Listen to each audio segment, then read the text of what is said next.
Hello বন্ধুরা, কেমন আছেন? আশা করি সবাই ভালো আছেন। ইমতি রেসিপিতে সবাইকে স্বাগত জানাই। আজকে আমরা যে রেসিপিটা বানাতে চলেছি সেটা সবার সামনে উপস্থাপন করব। আশা করি ভিডিওটা স্কিপ না করে সবাই পুরোপুরি দেখবেন। তাহলে চলুন দেরি না করে ভিডিওটা শুরু করা যাক। এখানে আমরা রান্নার উপকরণগুলো নিয়ে নিলাম। এখানে গ্যাসের চুলাতে একটা প্যান বসাবো আর তেল দিয়ে দিব। এখানে আমি মাস্টার্ড অয়েল ব্যবহার। তেলটা অল্প গরম হওয়ার পর আমি কেটে রাখা আলু কুচিগুলো ভাজার জন্য দিয়ে দিব। গ্যাসের ফ্লেমটা লোতে রেখে আমি আলুগুলা ভালোভাবে ভেজে নিব। আলুগুলা কালার না আসা পর্যন্ত আমি ভাজতে থাকব। দেখেন আমার আলুগুলা কালার চেঞ্জ হয়ে আসছে। এখন আমি এক এক করে আলুগুলা নামিয়ে নিব। আলুগুলা ভাজার পরে অল্প তেল বেশি রয়েছিল, সেই জন্য আমি তেলটা নামিয়ে নিব। এখন আমি সেই গরম তেলে শুকনো লঙ্কা দিয়ে দিব। লঙ্কাগুলো ভাজার পর আমি নামিয়ে নিব।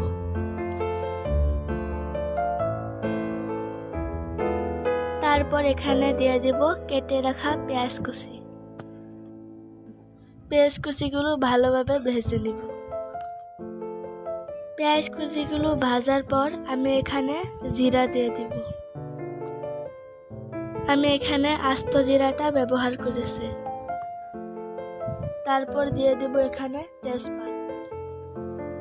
এখন এক এক করে সবগুলো মশলা দিয়ে দিব। প্রথমে দিলাম হলুদ পাউডার,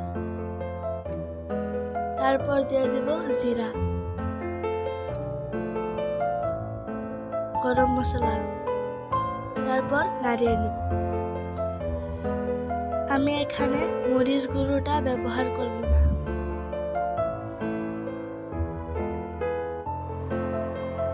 এখন দিয়ে দিব ব্লেন্ড করে রাখা টমেটো। সবগুলো উপকরণ আমি ভালোভাবে নেড়ে চেড়ে সিদ্ধ করে নিব।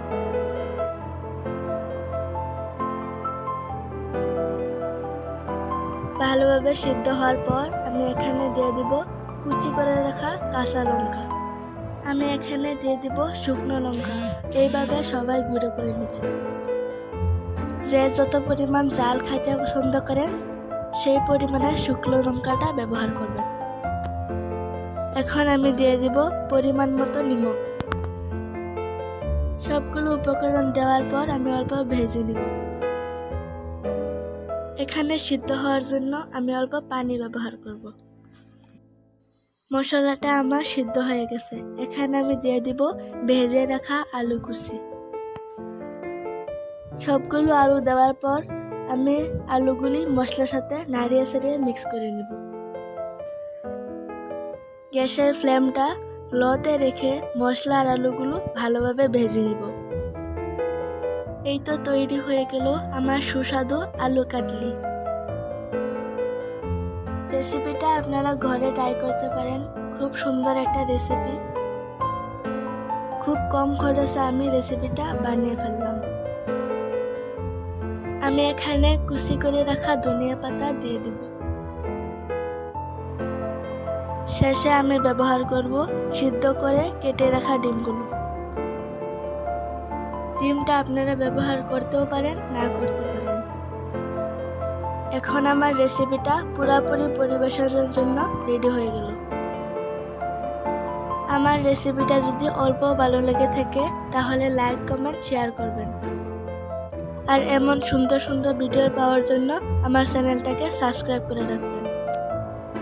সবাই ভালো থাকেন, সুস্থ থাকেন। দেখা হবে পরের ভিডিওতে।